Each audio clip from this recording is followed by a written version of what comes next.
Tonight we're talking about primarily enmeshment and trauma in childhood, but specifically a little bit more about mother enmeshment trauma tonight.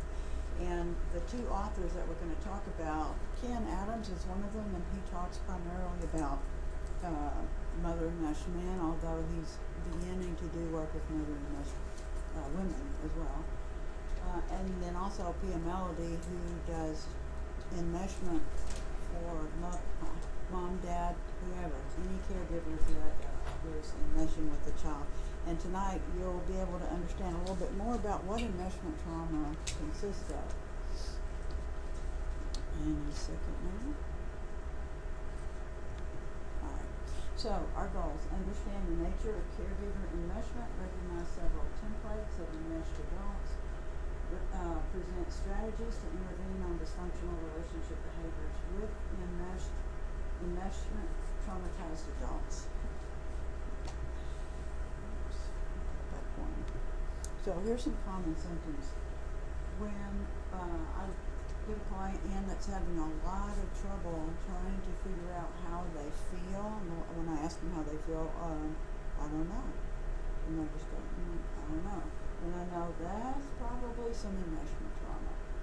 A lot of guilt comes from enmeshment with a parent, and the guilt is about feeling like I can't be me, I can't make choices for myself that are separate from what my parents want me to do or have taught me to do, mom or dad. Intimacy avoidance. Enmeshment from mom creates avoidance with females, for both male and female children. Enmeshment with dad creates intimacy avoidance with males and females. I'm sorry, with male and female children with males. So the gender of the parent is the gender that the child's going to be intimacy avoidant with. And then if it's enmeshment trauma, the child is going to be love avoidant or intimacy avoidant with that particular gender. Questions about that? Because that's an important one to understand. Can you repeat that? The gender Sure. of the parent? The gender of the parent determines what gender they're going to be avoidant with. Please, yes. So could one be anti-social trust issues due to enmeshment from both parents? Can be. I'm a double avoidant. Both my parents were enmeshing, and I was talking with somebody earlier about this today in the room, that my parents were, my father was orphaned by the age of 6 because his father murdered his mother, and so he was left as an orphan. And then my mother was orphaned at 3 because her father died, and her mother had already had a stroke before she was born. She was the baby of 12 children, and so she was very much a needy child and was not appropriately nurtured, but her mother picked her out as the scapegoat in the family. She just couldn't do anything right. She didn't have appropriate parenting, so she was acting out all over the place. And my grandmother didn't like that, and so she constantly pointed the finger at her about, you're a bad kid, you're doing this wrong, and she didn't know how to appropriately support her. And she really wasn't all there. My grandmother was pretty out of it by the time my mother got to be 3-4 years old. Plus she was in grief about her husband dying. Other questions about that. You can be enmeshed by both parents. So low self-worth. A child who's been enmeshed doesn't feel very good about themselves because they've had to put the needs and wants of the parent that enmeshed them first. So it's hard for them to have needs and wants, and they certainly can't express that even if they know that they have a need. Very difficult making decisions. They project onto their partners or the people that they're in the closest relationships with what happened to them as a child. Loss of identity. When a child is enmeshed, they aren't allowed to have their own identity, and we'll talk about that in a little bit. And so they don't know who they are. They don't have their own self-defined identity. They also have a disloyalty bind, which means that anything that they think they want to do or try to do that they think the parent who enmeshed them would not like. They feel intense guilt, and it just stops them in their tracks. They can't move forward.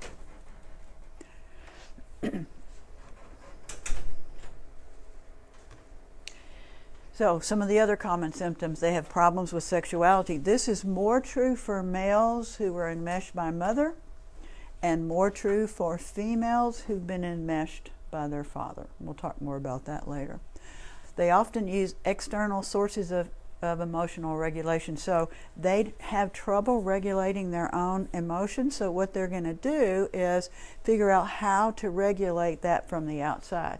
And it could be being the top of the class. It could be using sex or gambling, food, drugs, or alcohol, or some other way. You know, if I get the right guy, then I'm going to be okay. But they can't self-regulate their emotions.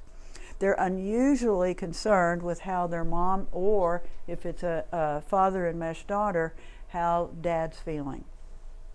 They feel despair about being able to change their problems because of that disloyalty bind and the guilt that they feel.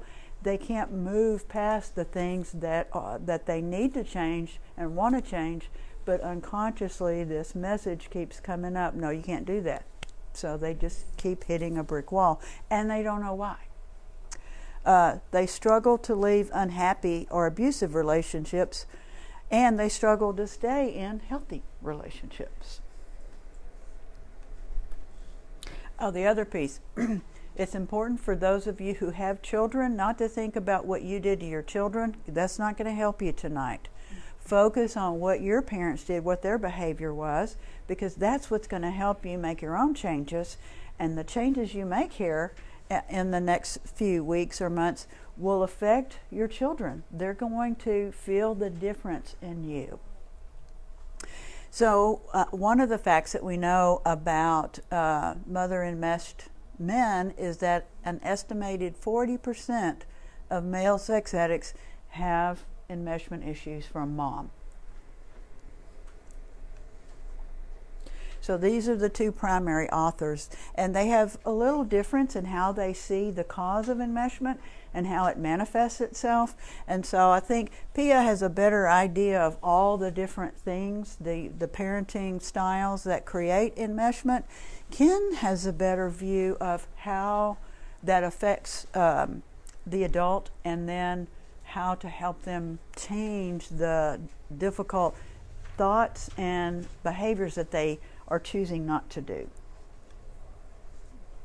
So more similarities. They have, so a mother enmeshed man or a mother enmeshed daughter has emotional ties that are excessive to mom or the caregiver that did the enmeshing. They feel trapped, guilty, and disloyal if they try to be themselves, if they try to do healthy things for them. They're commitment phobic. They get stuck on the road of courtship, so they start out with a lot of excitement, and they're very loving and very considerate, and then they stop. They stall out, and they can't commit.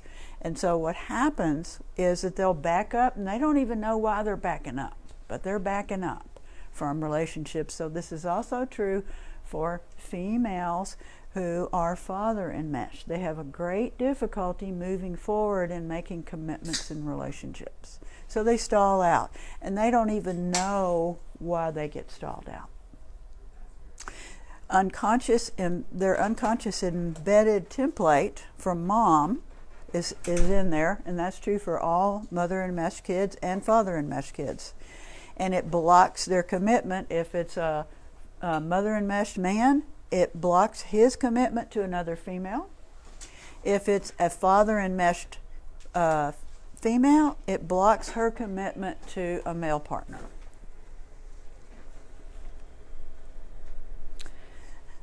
Some of these we've kind of talked about. Guilt and inadequacy. They're people pleasers. They don't do good self-care. They have a really hard time with self-care, so they neglect themselves. They have low self-worth. They often have addictions, and most of them have sexual problems. So here's what Ken says about where it comes from. In a functional, close caregiver-child relationship, the adult meets the needs of the child. So what that looks like is mom is giving. A lot of energy comes from mom to the child. In the enmeshed relationship, it looks close, but really mom is drawing energy from the child. So this child grows up to feel really fatigued a lot, and they feel trapped and like it's really hard for them to get out of the bind that's within their unconscious template. Usually, a healthy adult parent finds other adults to meet their needs. When the caregiver draws her needs from the child, then the child learns to focus only on the parent's needs. The child then struggles under this burden. That's a huge burden to, as a little child, try to be surrogate spouse to mom or surrogate spouse to dad. And they are drained of their youthful energy, so a lot of fatigue. The modeling of enmeshment and this struggle for this child creates the child's what we call working model or their template. It's how they see the world. So once that template or working model is formed, it becomes the lens through which they see. It's like a pair of glasses, and it's how they see everybody else in the world, and especially close relationships. And for example, a mother enmeshed man may project some of his trauma with mom onto a female coworker if he feels like that coworker is trying to change the way he thinks or change his behavior or dictate to him, put that thumb on him, like his mom did. So then when we see this external stimuli, especially in relationships, it propels us to respond according to what's back here. And Ken talks about it as being right brain because it's a feeling. We don't even know exactly what the feeling is saying, but our response is, I'm feeling trapped, I gotta run. I don't want to be here. So most people that are enmeshed are completely unaware of how this template is dictating their life because it operates in the unconscious. May I ask a question? Yes. Help me understand. So if a person is if the same sex, like if the mother enmeshed A daughter? the daughter, would the same thing happen? So it's very similar, except there's less of a sexual dysfunctional component. Okay. So then in that daughter's marriage, She's going to project onto the spouse, the husband, mom stuff, and think he's doing to me right now what mom did to me back there, but it's completely unconscious. Yes, please do. What if there's a man enmeshed by mom, a woman enmeshed by dad, and they there's no way those two could have any sort of healthy relationship. Not even That's not always true. Really? So if you're both doing your work, in fact, that's probably the best ground. It's the best laboratory to do your work in, because every time you feel like ugh from your partner, you've got to stop and think, is this about my partner? Because the right brain and that amygdala don't have a time clock. They don't experience what's going on right here, right now, today. What they experience is from the past. And the right brain can't tell, this isn't going on today. This looks and feels like what mom was doing, but I'm experiencing what mom's doing right now. So there's no time clock. That kind of trauma is stuck in there, and when we experience it, when it comes to the prefrontal cortex, we don't experience it as, oh, that was a long time ago. We experience it like, you're doing to me exactly what my mother did. And we don't even know that most of it is a projection. And we'll talk about projections in a moment. Thank you. I have a question. Yes, ma'am. Okay, so if a mother does not nurture her child, or the father is abandoned, can you still have enmeshment because you're always trying to attain the attention of that missing adult? So that's more of abandonment trauma, what you're talking about. But enmeshment trauma is much harder to see. In a minute, we're going to define all the different kinds of enmeshment trauma. And so you may find that, yes, they did some abandonment, but they also did a lot of enmeshment as well. But it's a very good question. So this is what Pia says about it. You've got to get your history straight. In other words, that unconscious template. You got to get your history straight. Otherwise, this dictates what you do, think, see, feel, want to do, what you choose to do, rather than us living the life that we really want to live. So once we understand what the parental patterns were in our life as a child, then it starts to make sense. Well, okay, I'm understanding now that mom's behavior was enmeshing, even though it didn't feel like it in the moment. I understand why I react to my husband or to my wife the way I do. And so when I have a big reaction from interaction with my partner, I have to go, okay, is this a reasonable request from my partner, or am I seeing this as just like what my mom did to me, or just like what my dad did to me? And so we start thinking about that. And for most of us early on, I'll call my sponsor and say, okay, he asked if I would put the dishes in the dishwasher up. Is that a reasonable request? He said he did that last week, and now it's my turn. Is that a reasonable request, or is that my mother nagging me to do everything for her? That's a reasonable request. So we got to do a reality check with other people who are doing the same work. Otherwise, it's useless.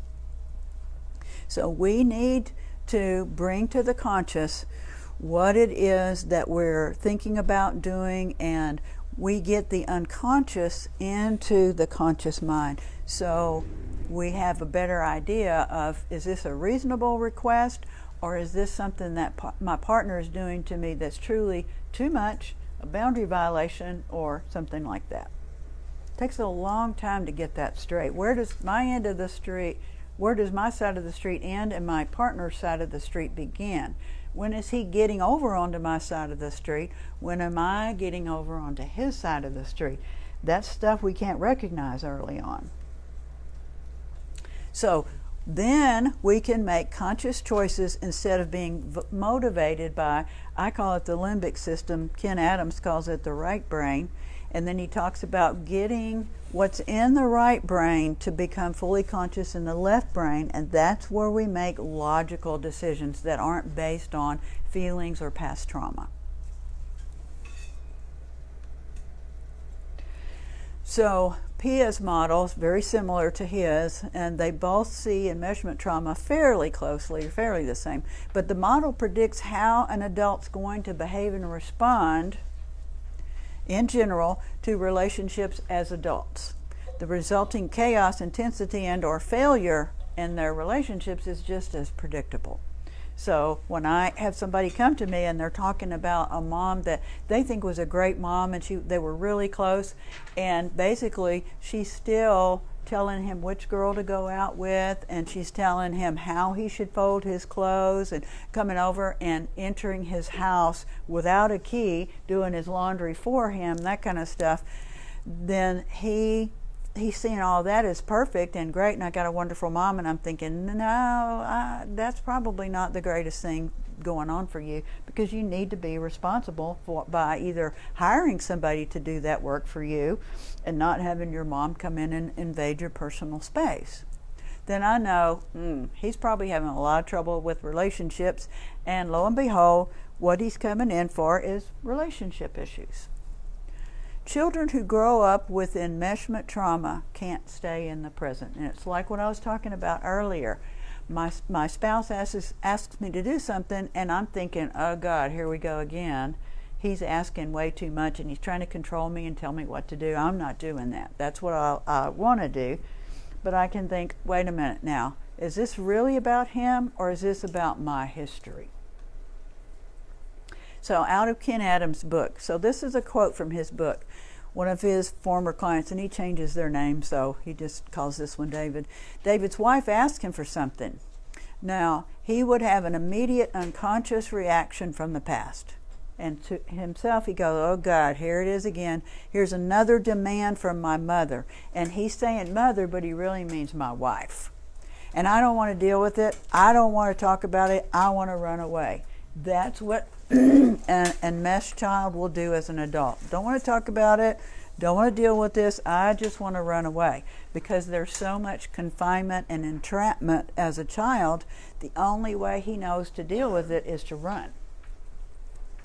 They're very conflict avoidant. So now David's done a lot of work. He's become more aware, and he knew that the fear came from his past.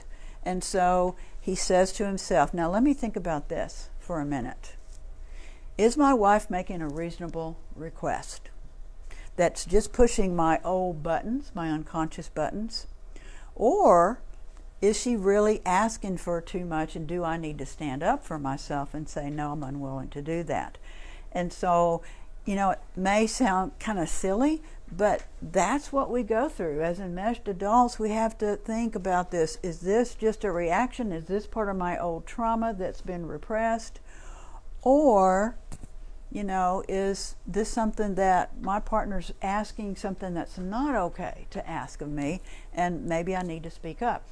Enmeshed kids, when they grow up, have a hard time saying no because they weren't allowed to say no as a child. Children have to learn that it's okay to say no and that they're not going to get their lips cut off because they've tried to speak their truth. Pia Melody says, it's pushing the buttons of my unconscious relational trauma.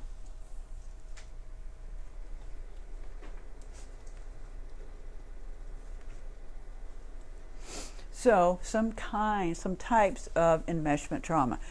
Invasive relational behaviors. Enmeshment trauma is boundary violating by the parent. The parent doesn't know. It's like, this is my kid. I'm not boundary violating. I'm teaching them what to do. I'm teaching them what I learned to do. We don't blame the parents. It is essential that you don't run out and say, Mom, you were a horrible mom and you needed to do this, this, and this. Because mom is doing what she was taught to do by her parents. So this enmeshment trauma just keeps rolling downhill. And what we do is focus on what we can control. Because I don't know how many of you have your parents still alive, but a lot of us have parents who've passed. And there's no way we can go back and change them. And the ball is now in our court to look at, do I have some of this stuff and what do I do about it? But it's boundary violating. If you think of enmeshment as boundary violating. In a moment we're going to talk about positive enmeshment and negative enmeshment. Both of them are not good. They're not helpful for the child. But we call one positive for some reason and one negative. Now, another form of enmeshment trauma is having unrealistic expectations of a child. So if you expect a 3-year-old to act like your 12-year-old, that's an unrealistic expectation. If a child gets beaten for spilling its milk and the child is 3 years old, that is absolutely enmeshment trauma. That is expecting a 3-year-old to act like they're more coordinated, smarter than they are, more capable than they are. Any kind of boundary violation from parent to child is enmeshment trauma. So one of the ones that we talk about as positive enmeshment is false empowerment. So let's say in your family, mom and dad didn't talk to each other. And so one of them says to you, mom says to you, go tell your dad blah, blah, blah. I don't want to have sex with him tonight.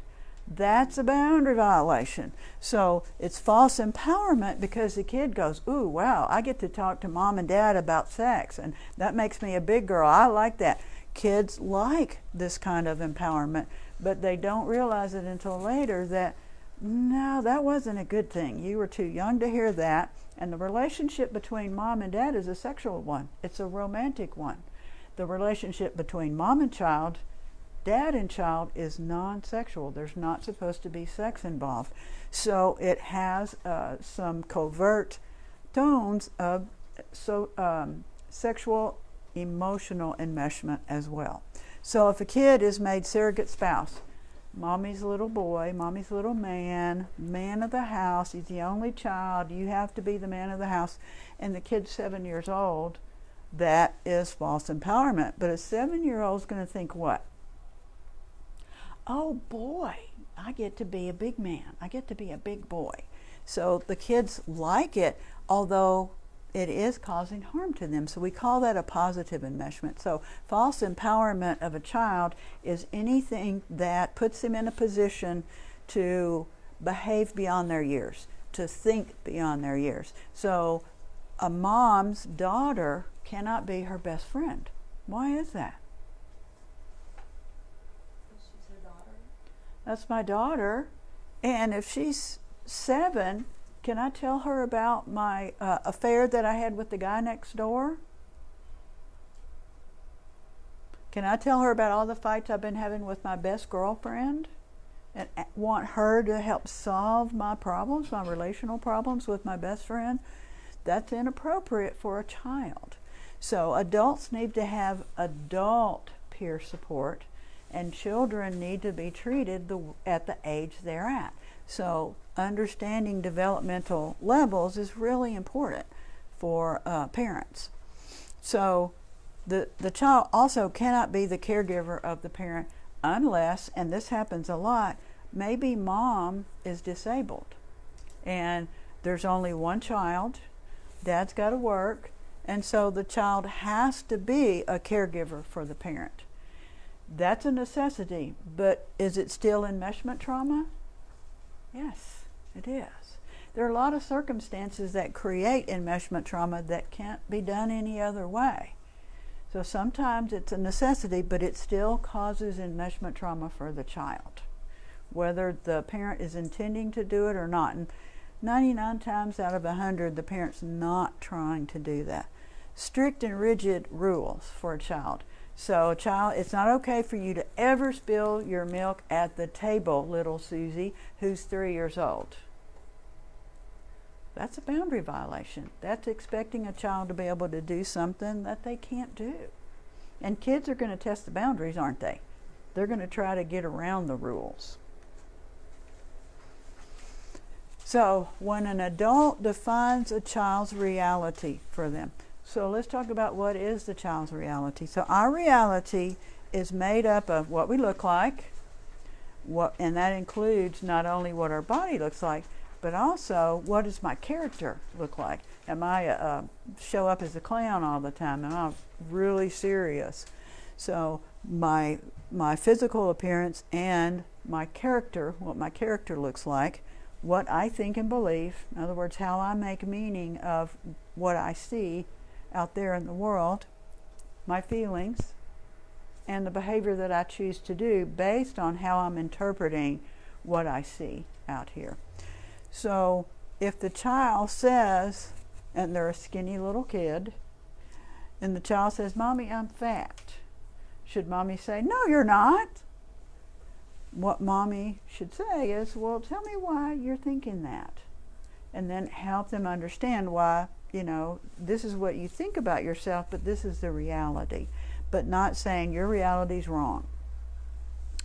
Let's say a child is crying and mom says, "Stop crying or I'm going to give you something to cry about." That's denying that the child has a reason to be sad. So you're saying whatever it is that you think you're sad about isn't there, isn't real, or it's not okay to be sad about that. If a child's just trying to express some of their feelings and a parent denies that or shames their expression of their feelings, another enmeshment trauma. So even though children aren't clear on what their reality is when they're little, someday they will be, and we don't have to shame them about the reality they have in the moment. Now, if a child really wants to grow up to be an astronaut and mom is terrified that this kid's going to die in space, she can say, I feel fear about that, but not, "You can't be an astronaut," or "Why would you want to do that?" or "You're too stupid," or whatever they make up to try to get the child not to do that. So denying what the child believes is their own reality is another form of enmeshment trauma. Denying a child's right to privacy. I had a client a while back, and she was a minor, but certainly old enough to have some privacy. But her parents took the door off of her room because they wanted to see everything she was doing. That is absolutely denying the child's right to privacy. Children need to have some privacy.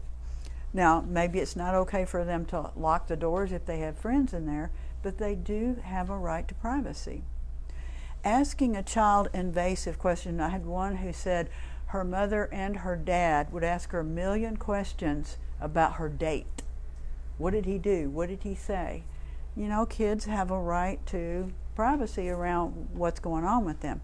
If a child is having a sexual problem and the parents want to know all about it, it might be better if somebody else heard the answers to those questions and did it in a way that didn't feel invasive for that child. So sexual invasion like that, lots of questions about, what kind of kissing did you do, that kind of stuff, feels icky for a child. And it's a form of sexual, emotional enmeshment trauma.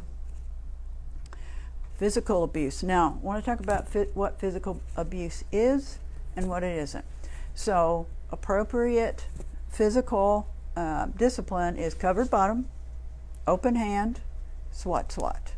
That's the extent of what a child should experience. So if it's not open hand, the parent does not know how hard they're hitting that child. If they're using an implement, they don't know how hard they're hitting that child. They can't tell how much pain they're inflicting. And after a certain age, physical discipline doesn't work. In fact, it does the opposite. And a lot of parents don't realize that. So emotional abuse, shaming and blaming. So telling the child they're wrong for thinking this, they're wrong for feeling that. They shouldn't cry. Big girls don't cry. Little boys don't cry. That kind of stuff.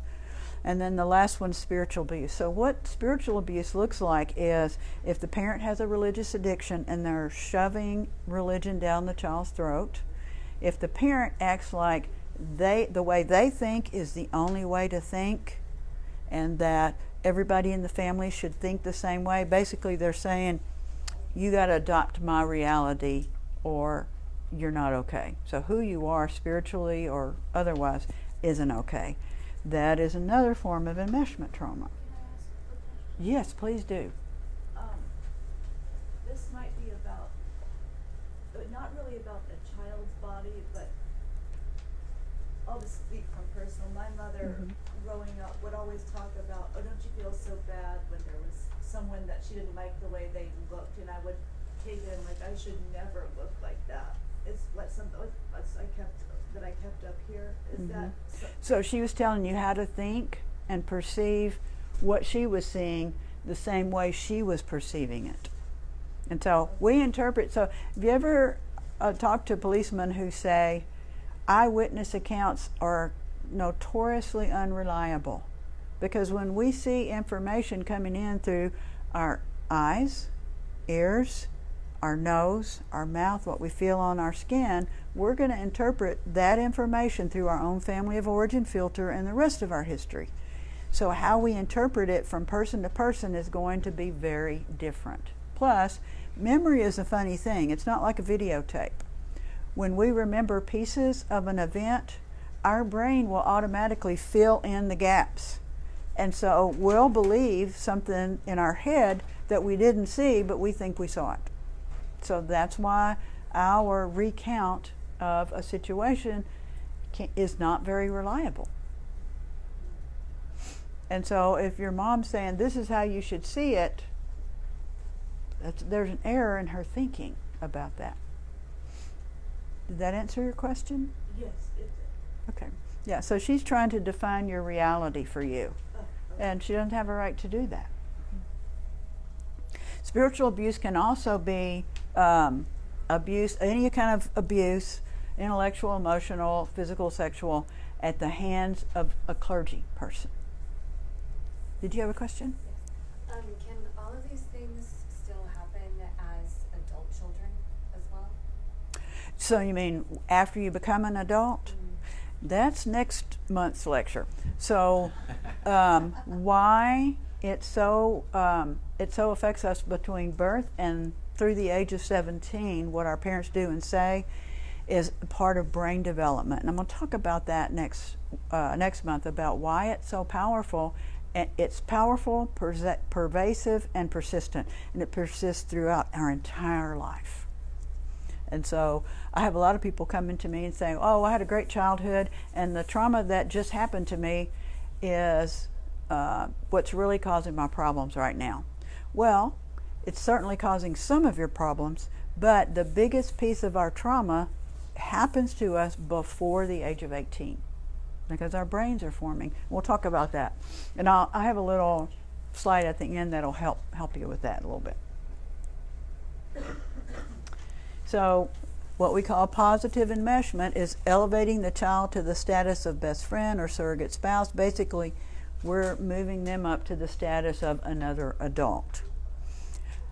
Treating the child as though they were an adult or an older child, because children want to be older. All little kids want to be bigger and older than they are. They don't think of it as a trauma experience. Negative enmeshment, a lot more negative enmeshment. So use of implements to inflict painful punishment, face slapping, hair pulling, head banging, tickling a child to hysteria. Any kind of physical, sexual engagement, which would include intercourse, oral sex, all of those things, or exposing a child to adult genitals, not enough parents with not enough clothes on, over the age of about 3 or 4. Children shouldn't see parents without their clothes on. Any kind of sexual act, or the stories, hearing the parents talk about a sexual act, even though they may not really understand what's going on, it can be arousing to them, which causes both arousal and disgust at the same time, and it creates sexual issues as an adult. Even if they think the child is asleep at the time? Absolutely. You should never have sex anywhere near a child where they can either see it, hear it, smell it, any of that, because a child will wake up and they'll realize what's going on, they'll close their eyes, and they'll pretend to be asleep. I can't tell you how many times I've had adult clients say, well, I was in bed with my parents and they started having sex and I pretended to be asleep because I was so scared. Is that also, so much is on television now? Oh Is my that God. also- Don't get me started on that. Yeah. Yeah, my husband is going to go, no, don't go there, Ava. But yes, absolutely.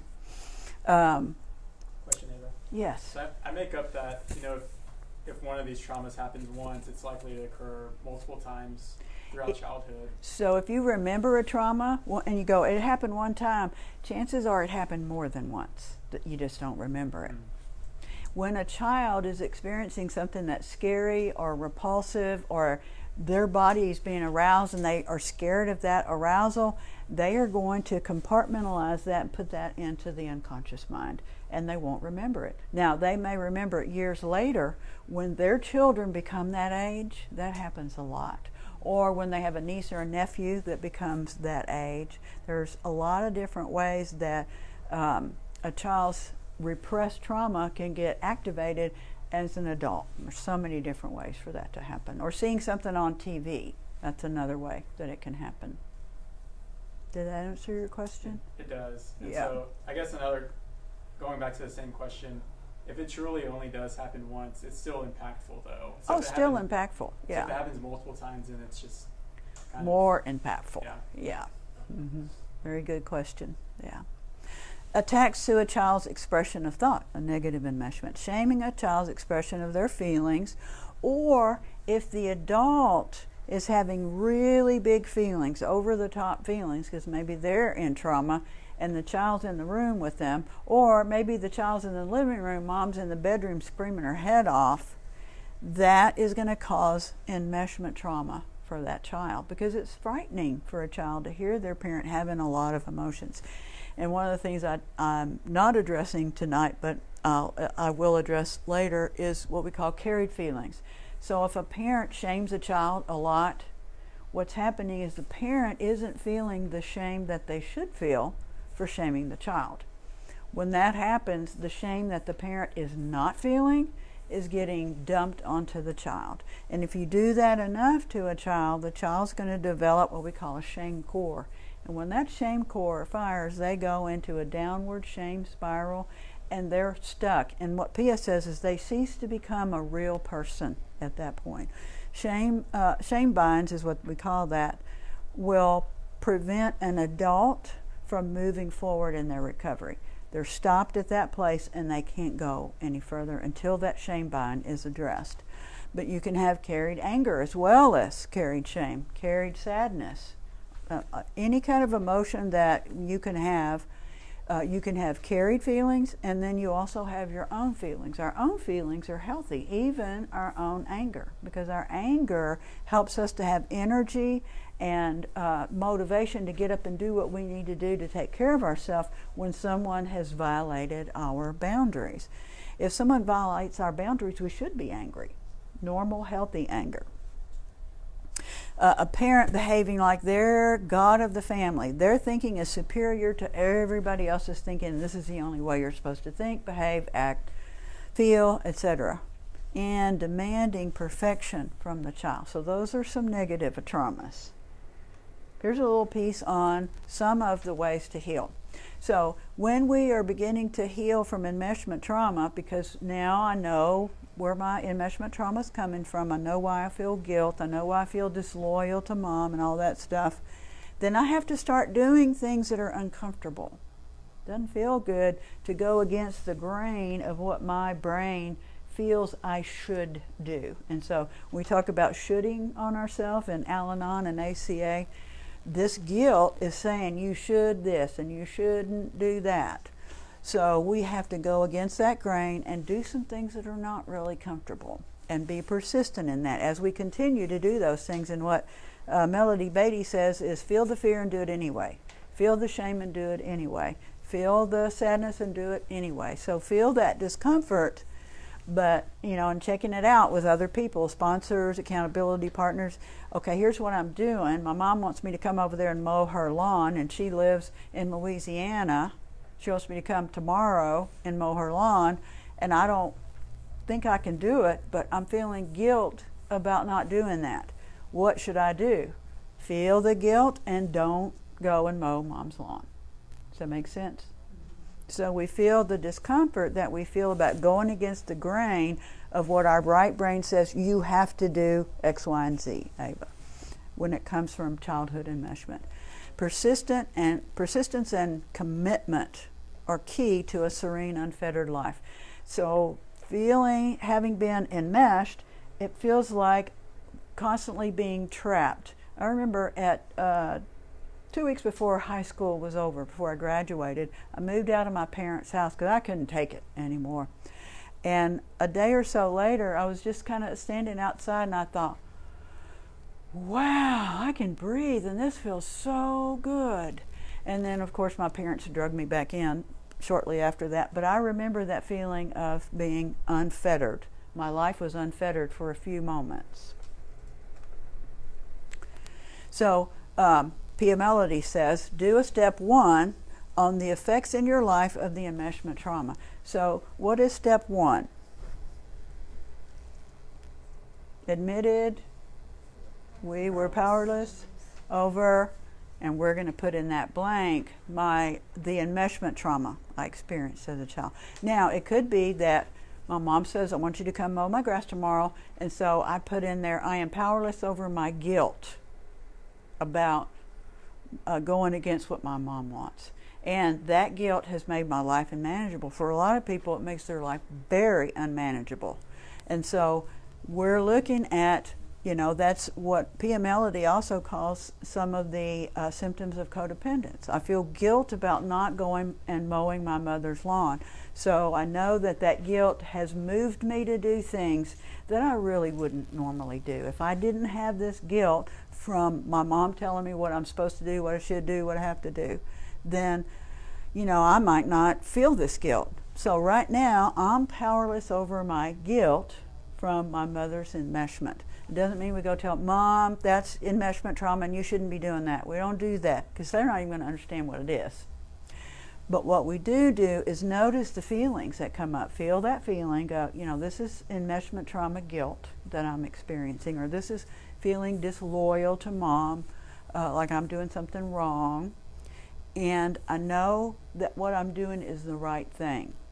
I don't like how I feel, and it's really made my life unmanageable. But step 2, I came to believe that my higher power can restore me to sanity. My old way of thinking from my right brain and my unconscious is dictating my life today. So to change that and do what I want to do and have the life I want and that my children want and my spouse wants, I've got to go against the grain, feel that guilt, and do the right thing anyway. Even though my brain says, oh no, that's the wrong thing to do. You're a bad kid because you're not going over and mowing mom's lawn. So doing a step 1 and then a step 2 and then a step 3. So if we have a higher power that we can believe in for step 2, then we can say, my higher power has been able to do quite a few things for me. I think he can help me with this and restore me to sanity about this. So in step 3, I'm going to turn my character defect of feeling guilty every time I don't go mow mom's lawn over to my higher power and let him help me get to a decent result about that. Practicing boundaries. No, Mom, I can't come over tomorrow and mow your lawn. It'll take me 5 hours to get to your house. And honestly, I've got a lot of work and child obligations that I'm responsible for. I'm willing to hire somebody to mow your lawn, but I can't come. And then Mom starts guilting me. Well, it's been so long since I've seen you. Yeah, and it's probably going to be a little bit longer, Mom. Sorry, I got to go now. So practicing boundaries. And the hardest boundaries we set are with who? Ourselves. The people closest to us. Because we haven't set boundaries in the past, right? And now we're starting to set a boundary. So they're used to treating us the old way. When we start setting boundaries, they don't like that. So I have to feel the discomfort that my sister or my brother or my spouse is not happy with my new behavior. And if it's a healthy spouse, the healthy spouse is going to be happy about your new behavior because they know you're taking better care of yourself, which means you're going to live longer and you can take care of them when you get old. So practicing. Do you believe this could add life to some Absolutely. So in a former talk I talked about, let me see, where are we? Okay, good. In a former talk I talked about what happens when you come out of childhood with PTSD, because this trauma creates PTSD for a lot of kids who come out of childhood with some pretty severe either abandonment, neglect, or enmeshment trauma. So you come out of childhood with PTSD. That means that your amygdala, which tells you, am I safe or not safe? It's a little part of the brain. I almost think of it like the uvula, because it sort of hangs down below the bottom of the brain, underneath at the bottom of the brain.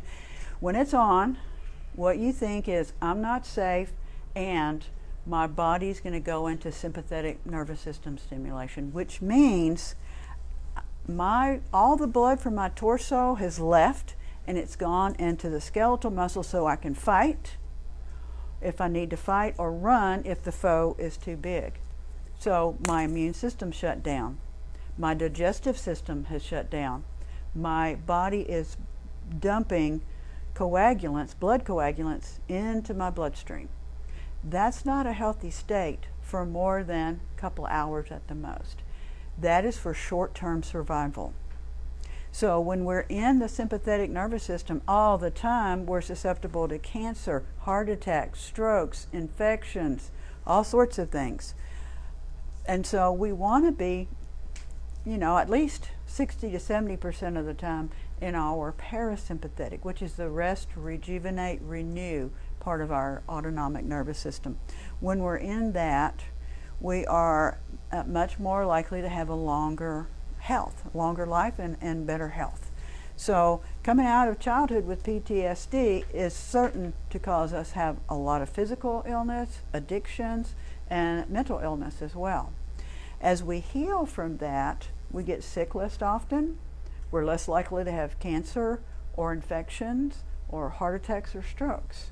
because when the sympathetic nervous system is on all the time, our body is not in repair mode. It is not watching for cancer cells. It's not watching for blood clots. In fact, it's actually creating more blood clots.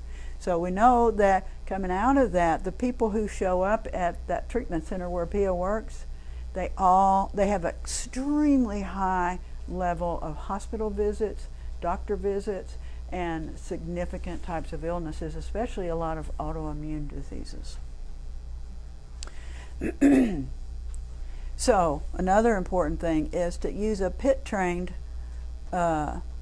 trauma trained therapist to release those carried feelings that we talked about earlier. So when a parent is enmeshing, all of their emotions are getting inside of us. And so we begin to carry some pretty toxic emotions, especially carried shame. Carried shame is the most toxic carried feeling because it stops us in our track. We can't move forward. We can't do the things we need to do in recovery. What is a PIT? This stands for post-induction therapy. So the reason she calls it post-induction therapy is we've been inducted into the hall of shame, if you just kind of think of it that way, as children. So we've been shamed, dismissed, told that our reality was a fake or wrong or shameful. And so when they've dumped all those feelings onto us and that very distorted way of seeing the world, then we've been inducted. So after that, post-induction, we need some specific therapy that helps relieve that specific kind of trauma, childhood trauma. And if you think about it as relational trauma, not just trauma, it's how our parents were relational or not with us. So for example, a 13-year-old gets raped. She runs home and tells mom, and she goes, "Oh, Mom, this is awful." And so mom goes, "Shut up and go back to school." This kid's going to have a ton of trauma. Now, if she came home and mom said, "Oh my God, I'm so sorry. I want to help you. And what can we do? Let's see what we need to do. Do you want to tell Dad or not? If you don't want to tell Dad, it's okay. So let's sit down and talk about this. And I know there's a really good therapist that could help you with that. You don't have to go, but later on when you're feeling a little better, if you'd like to, I'll go with you." You know, and the parent is very loving and relational with that kid. That kid's not going to have PTSD from that trauma, like the kid who came home and said, "Mom, I got raped," and she says, "Shut up and go back to school." The relational trauma is much more important to that child. Kid can be raped and come out of childhood without significant trauma if the parent deals with it appropriately. So in most family of origin workshops, is that PIT trauma or is that something like different therapy? So if you are seeing a PIT trained therapist, and so another way to say that is a Pia Melody trained therapist, because that's her specific model of trauma reduction and trauma resolution. Ken Adams has another thing that he does that's also helpful and effective, but there's a more than one way to skin that cat, and so I'll present the two that I know best tonight. EMDR is another really helpful one. So when you combine EMDR and PIT therapy, it works extremely well together. And then confront shame binds. What that means is, when I'm in a group with the women that I have group therapy with, and I notice somebody all of a sudden shut down, go quiet, and their head goes down, and I can see there's something going on in there, I'll ask them, "What's going on with you?" And if they say, "Well, I'm feeling some shame," I ask them, "What was the thought just before you went into that shame spiral?" And whatever that is, that tells me what to do with that shame bind. And so what we do is we figure out, what is that shame connected to? What part of the self? So is it your esteem, your value, how you feel about yourself? Is it about how you set boundaries or not? Is it about your reality, which we talked about earlier? It's what I look like, including my character, what I think, what I feel, and my behavior. Is it about your ability to take care of yourself, your self-care? Or is it about your spontaneity or lack of spontaneity? And so then we address that shame bind. So if it's one of those 5 shame binds, we zero in on the specific shame bind, and then we give them an affirmation. For example, somebody asks for a hug and then they go into a shame bind. What that means is they have been shamed about asking for physical nurturing. And so we have them do the shame-busting affirmation that confronts that shame bind. And that would be, I have a right to ask for physical nurturing. I have a right to ask for a hug. One of my needs is physical nurturing. Until I'm 6 feet under, I still have the need of physical nurturing. And I have just as much right as everybody else on the planet to want that and ask for that. From safe people, of course.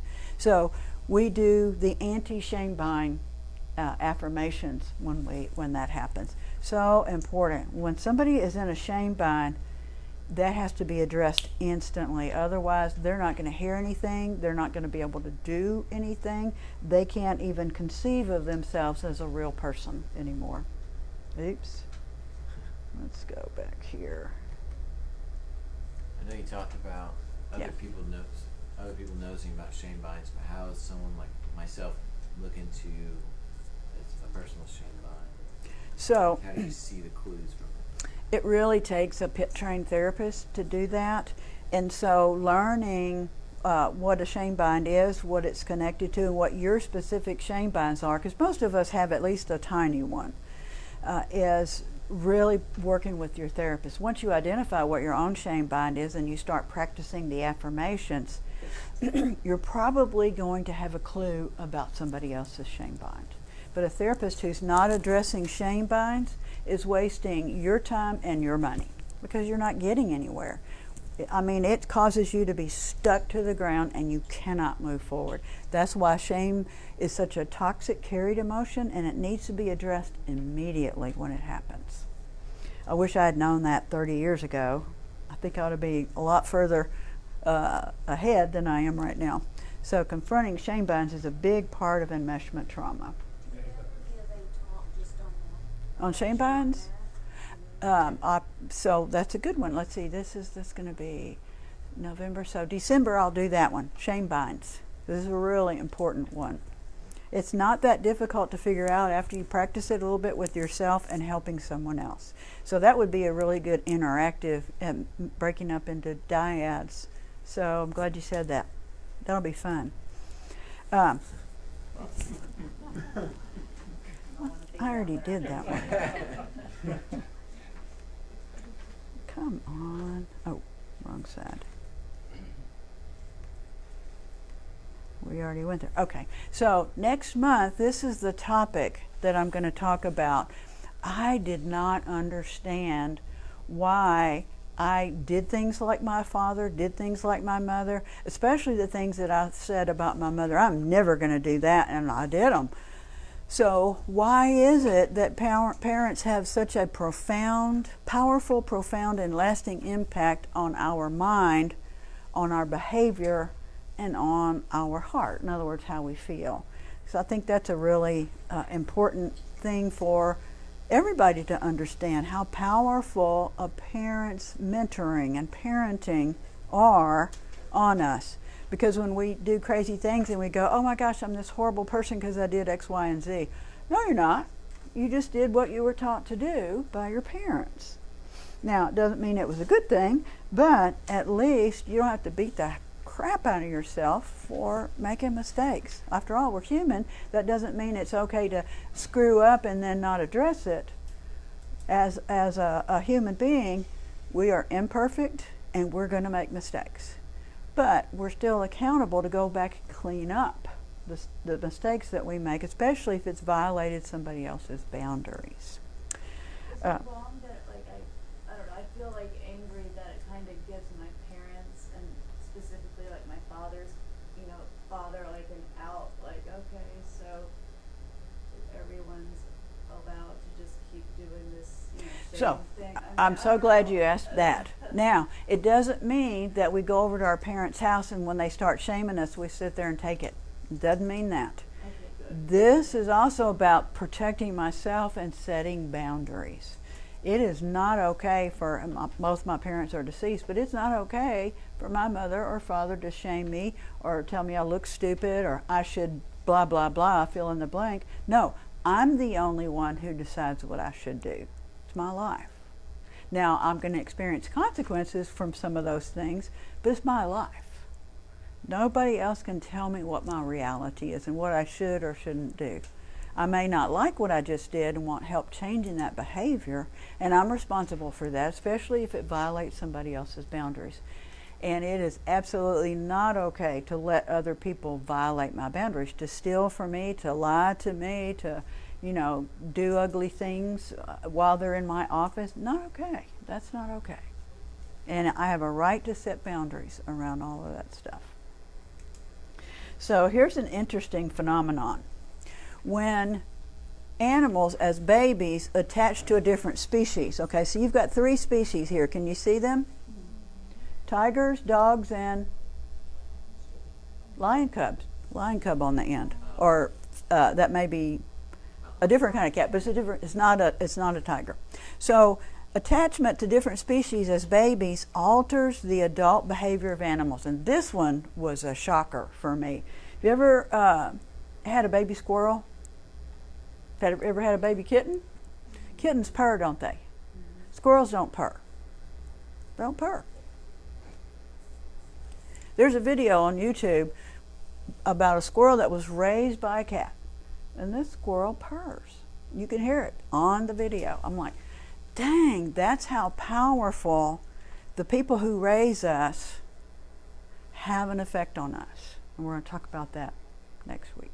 Yes. So that might be with. Next month. So you mentioned in your examples like different ages that, if this happens at 7 or 3-year-old or whatever, is there is there like a curve or like an impact factor based on what age you are? Like the earlier you are, the greater the impact, because our brains, and I'll talk about this next time, but our brains have what we call plasticity. Our brain is just made up of a gigantic bundle of nerves.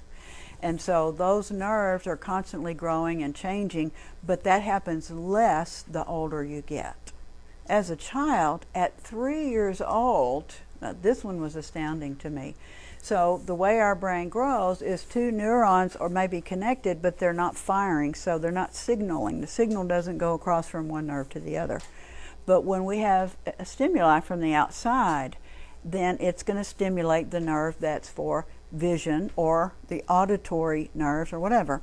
And so at the age of 3, these connections start making new connections at the rate of up to 200 million per second. That's how fast the brain's growing for a 3-year-old. So we'll talk all about that next time. I'm making a plug for the Blue Round. We are creating a retreat center out of Houston, and so I'm trying to figure out what I want to call it and what do we want it to look like. Any other questions? We still have a little time. Gaslighting A lot of time. is something that's done in my family. Let me explain what gaslighting is. So gaslighting is, I say to my mother, oh, look at that yellow star. And my mother says, there's no yellow star there. What the hell are you talking about? That's gaslighting. So making you think that what you were just thinking isn't there. What you just perceived isn't real or wasn't there. And the reason they call it gaslighting is there was a show back in I guess it was the 50s, right? And I think the name of it is Gaslight or Gas Lamp or something. This guy was trying to make his wife think she'd lost her mind so he could put her into a mental institution so he could get all of her money.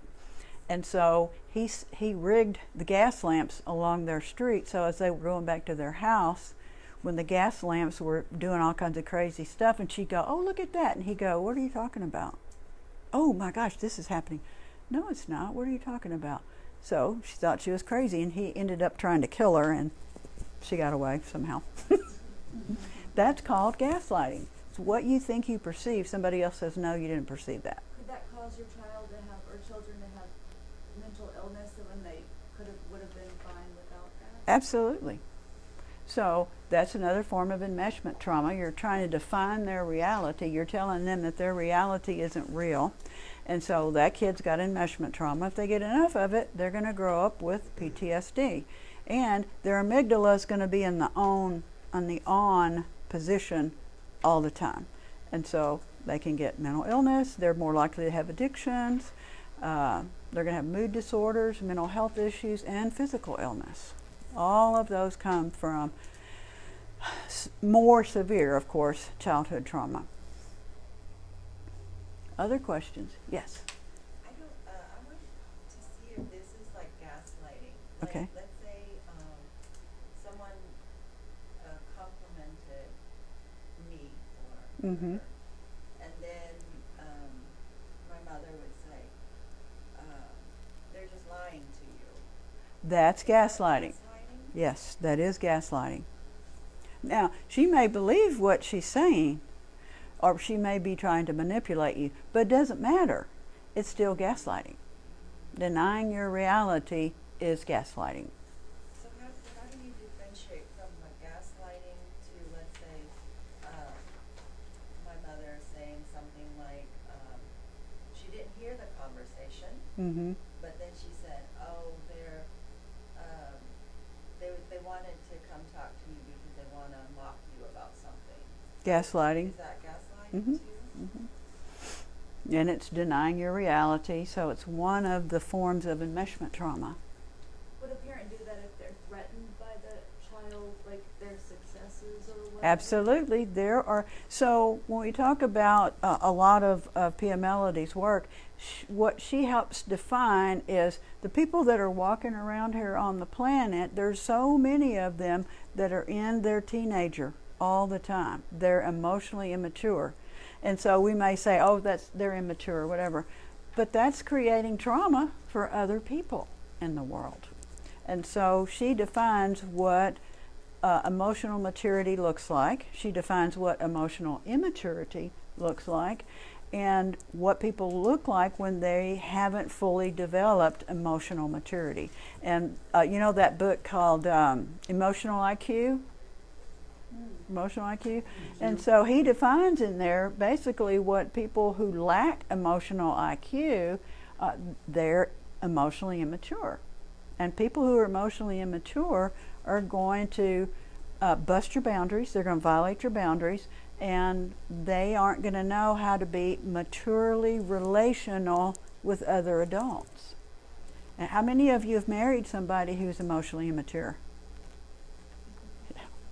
This one is a good one, so he's a keeper. But I married more than one immature, whatever.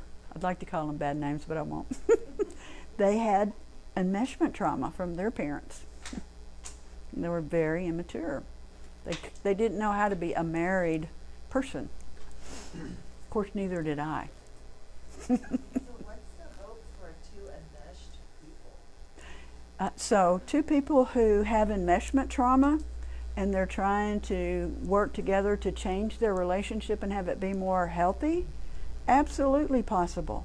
Is it slow? Yes, it's slow. Could it be painful? Yes, it could be painful. Impossible? No, not impossible. I have a question that's kind of stumped me since hearing about mother enmeshment.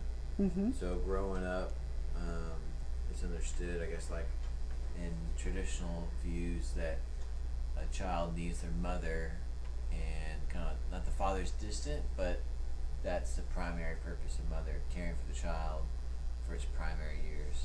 For the early years, that is very important. But then at a certain point, a little boy needs dad to teach him how, you grow up to be a man. Mom can't do that. She just can't. She doesn't have that experience. She doesn't have the same feelings, emotionally, physically, etc. What age would that be?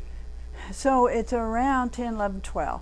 So right around puberty, they start to really need a father figure, or their biological father, to teach them about how to grow up to be a big boy. Other questions or thoughts? He's about to push the button. And after we turn it off, we'll still have time to answer more questions if you want to.